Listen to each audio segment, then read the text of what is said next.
তোমার সফল না হতে পারার প্রধান কারণ হচ্ছে তুমি এখনো মনে করো তোমার হাতে সময় আছে। মিথ্যে কথা। বিষয় হচ্ছে আমরা দিন রাতে 24 ঘন্টা পাই। এই 24 ঘন্টাকে সেকেন্ডে ভাগ করলে 86,400 সেকেন্ড হয়। এই 86,400 সেকেন্ডকে আমি কিভাবে ব্যবহার করছি তার উপরে নির্ভর করবে আমার আগামী কালটা কিরকম আসবে। The only preparation for tomorrow is right to use today. আপনি কাল দিনটা যদি ভালো চান তাহলে আজকে দিনটাকে আপনাকে ব্যবহার করতে হবে। আমরা এই সরল সত্যিটা বেশিরভাগ মানুষ ভুলে যাই।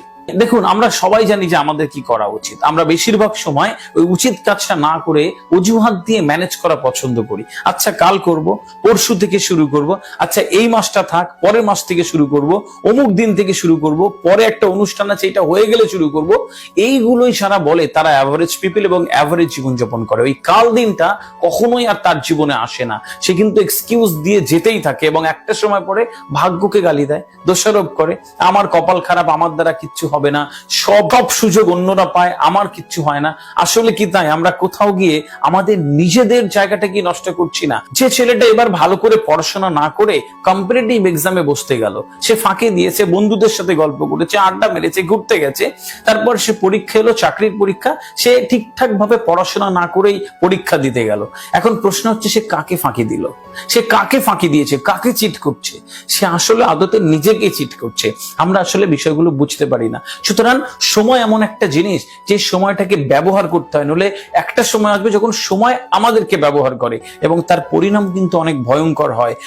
বুদ্ধিমান মানুষরা সময়কে ব্যবহার করে, কারণ একটা কথা রয়েছে হিন্দিতে, বিতে হুয়ে পল কভি বাপস নেই আতি। চলে যাওয়ার সময় কিন্তু ফেরে না। সুতরাং সময় যখন আছে, আপনি যেভাবে যেখান থেকে আছেন সেখান থেকে যেভাবে পারবেন শুরু করে দিন, কারণ শুরু করলেই কিন্তু শেষ হয়। একটা সুন্দর কথা আছে যে জীবনের একটি সুন্দর সত্যি হচ্ছে, জীবন এমন একটা জিনিস যখন খুশি, যেখান থেকে খুশি, যেভাবে খুশি শুরু করা যায়। আপনি যদি ভেবে নেন আপনি এখন জীবন শুরু করে দিলেন, ব্যাস আপনার জীবন শুরু হয়ে গেল।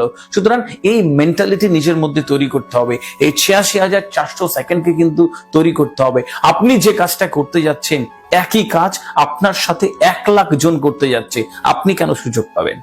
আপনি একটা ইন্টারভিউতে যাচ্ছেন, সেখানে একসাথে আরো 1000টা ছেলে আছে, আপনাকে কেন সুযোগ দেবে? কারণ আপনার সেই জায়গা তৈরি করতে হবে। ওই 999 জনকে পেছনে ফেলে আপনাকে ডেকে নেবে এরকম যোগ্য আপনাকে তৈরি করতে হবে। তার জন্য সময়কে ব্যবহার করতে হবে, তার জন্য সময়কে ঠিকঠাক ভাবে মূল্য দিতে হবে।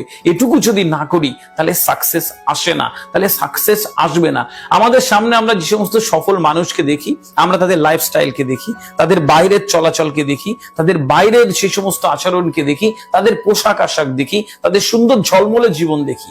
তার বাইরে তাদের পেছনে যে কি পরিমাণ অমানসিক কষ্ট করতে হয়, কত পরিশ্রম করতে হয়, একটা সুন্দর দিন পাওয়ার জন্য তারা কতকাল পরিশ্রম করে গেছে, এগুলো আমরা কখনো ফিল করতে পারি না। আমরা মনে হয় সব এমনি এমনি হয়ে যায়, হাওয়ায় হয়ে গেছে। আসলে এমনি এমনি কিছু হয়ে যায় না, হাওয়ায়ও কিছু হয় না। আপনাকে পরিশ্রম করতে হবে। সাফল্যের প্রধান শর্তই হচ্ছে একটা বিরাট আদা জল খেয়ে জেদ আর একটা পরিশ্রম।